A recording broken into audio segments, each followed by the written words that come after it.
नमस्कार दोस्तों, welcome back to our channel friends. मैं आप सबका अपने चैनल स्टॉक्स फॉर लाइफ पे बहुत स्वागत करता हूं। Welcome to STFL family. DFL बस एक ऐसा स्टॉक है जो आत्मनिर्भर भारत को सपोर्ट करता है और आने वाले कल में दोस्तों इसके अंदर ह्यूज रैली आने की उम्मीद है। स्टॉक के प्राइस के बारे में डिस्कस करें तो जी हाँ दोस्तों, ऑल टाइम हाई से 20% के आसपास डिस्काउंट रेट में अवेलेबल है। दोस्तों अभी सस्ता है लेकिन आने वाले 1 2 3 क्वार्टर में सस्ता नहीं महंगा मिलेगा। बात की जाए एक तरह का मोनोपोली बिजनेस आप पकड़ चल सकते हैं और मार्केट में इसका अच्छा खासा मोट भी है। तो जी हाँ दोस्तों, टारगेट्स को अपग्रेड कर दिया गया है। ऑफ कोर्स अगर आप मुझसे जुड़े हुए हैं, आपको पता है कि आत्मनिर्भर भारत से मैंने कौन कौन से स्टॉक आपको बताया है, लेकिन इसी बीच में कौन से स्टॉक को लेकर बड़ी खबर हमें देखने को मिल रही है, सब कुछ करेंगे इस वीडियो में बात। चैनल फर्स्ट टाइम होंगे सब्सक्राइब कर सकते हैं इस तरह क्वालिटी कंटेंट को सबसे पहले एक्सेस करने के लिए। Now without delaying for time let's begin. तो बात की जाए, मैंने स्टॉक फटाफट में बहुत सारे स्टॉक्स को कवर किए हैं जहां पर रिलायंस का जो AGM का आउटकम है मैंने शॉर्ट बताया है, इसको भी देखना ना भूलें। और 10 शेयर होल्डर्स को अच्छी खासी लॉटरी लग सकती है बिकॉज एक ग्लोबल न्यूज़ हमें सामने देखने को मिल रहा है, तो इसको भी चेक करना ना भूलें। Now without delaying for time let's begin. इस स्टॉक का नाम क्या है? Amber enterprises India limited. दोस्तों मैं इसको स्पेशली कवर इसलिए कर रहा हूँ क्योंकि यहाँ पैसा कमाने का मौका है, वरना इसको मैं स्टॉक फटाफट में कवर कर छोड़ देता हूँ। अब दोस्तों इधर पे ये देखना बनता है स्टॉक में खास बात क्या है। आज के दिन की बात की जाए 2% की हमें रैली देखने को मिल रही है। दोस्तों कल ही मैंने आपसे एक न्यूज़ साझा किया था, बताया था कि इकरा ने इनके रेटिंग को अपग्रेड कर दिया गया है और आउटलुक स्टेबल बताया है। बताया भी है कोविड पेंडेमिक से आने वाले कल में रिकवरी में सबसे तेज़ दोस्तों ये देखने को मिलेंगे। जब से स्टॉक की लिस्टिंग हमें देखने को मिली थी तब से स्टॉक में एकदम रैली हमें देखने को मिल रही थी और कंसिस्टेंट बेसिस पे दोस्तों स्टॉक भाग रहा था। ये होगा डिक्सन हो गया, उसके बाद एक पॉज लगा। आपको पता है कि AC आने वाले कल का फ्यूचर है। दोस्तों कोई भी घर हो, चाहे वो मिडिल क्लास फैमिली हो, अपर मिडिल क्लास फैमिली हो या फिर उससे नीचे वाली फैमिली हो, जिस हिसाब से गर्मी बढ़ रही है और जिस हिसाब से आने वाले कल में AC का डिमांड बढ़ने वाला है, सब कोई दोस्तों अफोर्ड कर सकते हैं। तो को पता है कि प्रोमिनेंट सॉल्यूशन प्रोवाइडर हैं AC के, बहुत सारे इनके बड़े बड़े क्लाइंट्स देखने को मिलते हैं जहाँ पे दोस्तों डाइकिन, हिटाची, LG ऐसे नाम सामने आते हैं। तो कंपनी की बात की जाए तो मैंने बहुत बार आपको इसके बिजनेस के बारे में बताया है, लेकिन दोस्तों स्टॉक के प्राइस की बात की जाए 3600 के लेवल के बाद दोस्तों ये स्टॉक में 2700 तक भी जर्नी हुई थी। और गैस वहाँ पे मैंने आपको एक रिमाइंडर दिया था, इसको ऐड करना है, मैंने भी ऐड किया था। और दोस्तों स्टॉक की बात की जाए, खास बात यह है कि स्टॉक में अब रिकवरी आ रही है और इस रिकवरी का पीछे का जो कारण है उसको भी गैस एक बार देख लेते हैं, तब आप आराम से बेटर डिसाइड कर पाओगे। आप देख सकते हैं गोल्डमैन सैक्स की बात की जाए, उन्होंने क्या कर दिया है, एम्बर एंटरप्राइजेस को अपसाइड लेवल दिया है, डिक्सन को न्यूट्रल रेटिंग देते हुए दोस्तों 4400 का टारगेट को रिटेन रखा है। लेकिन एम्बर की बात की जाए तो जी हाँ दोस्तों 35% का अपसाइड पोटेंशियल है। दोस्तों मैंने आपको MOS की ताकत बताई है, मार्जिन ऑफ सेफ्टी की ताकत तो सिखाई भी है, एक्शन लेना ज़रूरी है। कोई स्टॉक कितना गिर सकता है ये डिपेंड उस पर करता है कि उस स्टॉक में हलचल क्या हो रही है, स्टॉक के बिजनेस में रिकवरी होगी, स्टॉक के प्राइस में उछलकेगा। आने वाले कल में आपको पता है कि Q1 के नंबर्स थोड़े ख़राब आ सकते हैं बिकॉज बहुत जगह पर रीजनल लॉकडाउन था, जिसकी वजह से वर्लपूल जैसे डिफरी कंपनी, वोल्टा जैसे कंपनी अभी भी थोड़ा सा प्रॉब्लम में देखने को मिल रहा है। लेकिन जैसे जैसे हमें रिकवरी देखने को मिलेगी डिमांड में, AC बिकेंगे मार्केट में, वैसे वैसे जितनी भी AC प्रोवाइडर हैं, AC मैन्युफैक्चरर हैं, सबके अंदर दोस्तों में ट्रेमेंडस रैली देखने की भी उम्मीद है।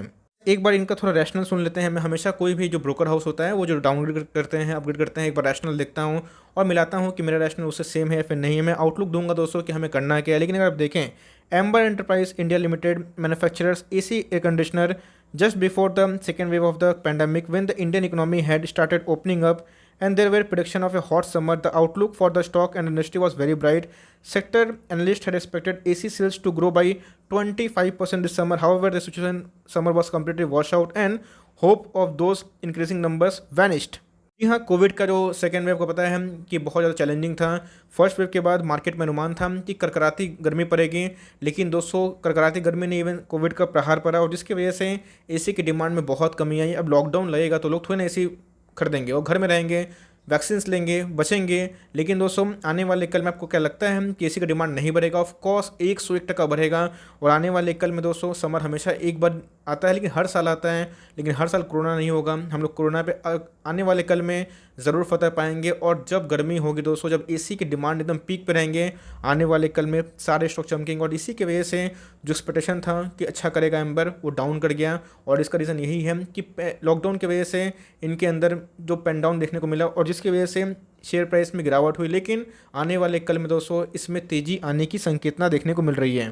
अब की बात की जाए तो कोविड पे हम लोगों ने कंट्रोल पा लिया है। अब पर डे केसेस की बात की जाए तो 50,000 से नीचे देखने को मिल रही है। इसी बीच में अगर आप देखें, टॉप ब्रोकर गोल्डमैन सैक्स ने उन्होंने क्या कर दिया, उनका मानना है कि company can rebound and has given stock 12 month target of ₹3950। तो जी हाँ दोस्तों, आने वाले एक साल के लिए टारगेट इनका 35% अपसाइड है। तो ऑफकोर्स अब 3000 का लेवल को रेजिस्टेंस तोड़ नहीं पाता है, ऑफकोर्स गिरावट होगी। लेकिन दोस्तों, अगर आपको कंपनी पसंद है तो आत्मनिर्भर भारत का स्टॉक है, ज़रूर दोस्तों इसको अफोर्ड करना अगर आप कर सकते हैं तो छोड़िएगा मत। क्योंकि अगर आप देखें तो आने वाले कल में एसी का डिमांड बहुत बढ़ सकता है। और एम्बर की बात की जाए 28% एबिटा ये कंट्रीब्यूट कर सकते हैं FY20 से लेकर 26 तक। और इसी के अंदर दोस्तों PLI स्कीम से भी एसी कंपोनेंट मैन्युफैक्चरर को बहुत ही फ़ायदा मिलने की उम्मीद है, और जिसकी वजह से टारगेट को बहुत ही अप बताया जा रहा है। बस ये तो रही न्यूज़ कि भाई चलो उनके जो गोल्डमैन सैक ने क्या बताया है। और स्टॉक की बात की जाए तो काफ़ी क्रेडिट हो चुका है। 3600 का स्टॉक है, मिल आपको 3000 के नीचे रहा है। इसके पहले दोस्तों ये स्टॉक 2700 के आसपास था, मैंने उधर पे वीडियो बनाया था, वहाँ से स्टॉक तकरीबन 10% अप था। तो यहाँ पे एक स्विंग ट्रेड का भी मौका बहुतों को मिला। लेकिन स्टॉक की बात की जाए तो फंडामेंटली बहुत ही शानदार है। आज के डिलीवरीज की बात की जाए 31% के आसपास हैं। आज दोस्तों तकरीबन 1,07,000 शेयर्स को डीमेट में ले जाया गया है, जहाँ पे 3.5 लाख के शेयर के आसपास ट्रेडिंग हुई है। इस प्रोमोटर होल्डिंग की बात की जाए कांस्टेंट है 40% के आसपास, कोई प्रॉब्लम वाली बात नहीं है। FIAs की अगर परसेंटेज की बात की जाए तो कितना देखने को मिल रहा है गाइस, 28% के आसपास, which is very huge. DIS के बारे में देखें दोस्तों 7.6% के आसपास, और पब्लिक के पास भी हेल्दी परसेंटेज देखने को मिलता है। मार्केट कैप की बात की जाए 10,000 करोड़ की दिग्गज मार्केट कैप वाली कंपनी है, तो मतलब एक मिड कैप कैटेगरी का स्टॉक सब पकड़ सकते हैं। इंडस्ट्री पी 157 के आसपास है, लेकिन इनका पी 125 के आसपास। अगर आप इनका देखें स्टैंडअलोन तो 194 के आसपास है। लेकिन दोस्तों अगर आप देखें इनके कंसोलिडेटेड रेवेन्यू सबसे इंपॉर्टेंट होते हैं, वो आपको अंडर कंट्रोल देखने को मिलेंगे, और इंडस्ट्री पी से सस्ता देखने को मिलेगा। कंपनी क्लाइंट के बारे में डिस्कस करें, Daikin, Mahindra, Hitachi, Godrej, John degree, Daikin, मतलब बहुत सारे आपको क्लाइंट देखने को मिल जाएंगे। और मैं फिर से रिपीट कर रहा हूँ गाइस कि आने वाले कल में PLI स्कीम से इनको और डिक्सन दोनों को फ़ायदा मिलेगा। तो मेरे हिसाब से आत्मनिर्भर भारत का दोनों स्टॉक काफ़ी मजबूत हैं और आने वाले कल में पैसा कमा के दे सकता है। अब ऐसा नहीं कि स्टॉक में आपको ऑल टाइम हाई बता रहा हूँ, ये दोस्तों स्टॉक महंगा नहीं था, अभी सस्ता देखने को मिल रहा है, पहले महंगा था। तो अभी की बात की जाए आप चाहें तो उसको ज़रूर कंसिडर कर सकते हैं और अपने वॉच लिस्ट में आराम से लगा सकते हैं। इस एम्बर की बात की जाए, मैंने आपको इसके बिजनेस के बारे में बताया, सब कुछ बताया। और दोस्तों यही बताना चाहता हूँ कि मेरे पोर्टफोलियो का स्टॉक रिसेंटली हमने ऐड भी किया था, बहुत ही लंबे अरसे से मैं इसको होल्ड एंड कंटिन्यू कर रहा हूँ। तो जी हाँ दोस्तों, डिक्सन की बात की जाए, एम्बर की बात की जाए, एफएल की बात की जाए, सारे हमारे पोर्टफोलियो के स्टॉक हैं। इंडिया मार्ट इंटरमैच भी हमारे पोर्टफोलियो का स्टॉक है, बिकॉज सारा बिजनेस नया है। और आने वाले कल में मैं फिर से रिपीट करना चाहता हूँ, PLI स्कीम से बहुत ही बेनिफिट होगा। तो ऑफकोर्स लॉस में बेचने का कोई सवाल नहीं है। आप अगर होल्ड एंड कंटिन्यू करेंगे तो रिवाइज ज़रूर करेगा। इसके पहले भी गिरा था, कंटिन्यूसली एकदम रिकवरी हुई थी। तो FIS का स्टेक भी बहुत ही हेल्दी है। और आने वाले कल में जैसे जैसे गर्मी बढ़ेंगी, AC बिकेगा, वैसे वैसे रिकवरी आएगी। तो बहुत लोगों को डाउट है कि सर कब भागेगा, तो उसके लिए एक रिकवरी ज़रूरी है। तो आने वाले कल में अगर आपको लगता है कि AC का डिमांड खत्म हो जाएगा तो भाई आप पैनिक करिए। लेकिन आपको लगता है कि नहीं AC का डिमांड और बढ़ेगा तो बिंदास होल्ड एंड कंटिन्यू करें।